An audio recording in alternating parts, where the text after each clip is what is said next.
think back on some of the best stories that you've read or watched, what probably comes to mind is the emotional experience that you went through when you were reading or watching the story.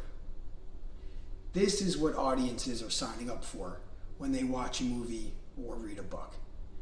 They want to be taken on an emotional roller coaster and experience a lot of different emotions while they're going through the story, feeling connected with the protagonist, and experiencing all the ups and downs of the protagonist.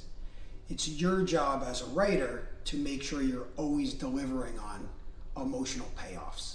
So all of the interactions that the hero has with allies and with opponents are opportunities for you to deliver an emotional payoff. So be very mindful of that and don't take these opportunities for granted and use them as just devices to move forward the plot. It's the emotion that people really want, and that's what you need to deliver on.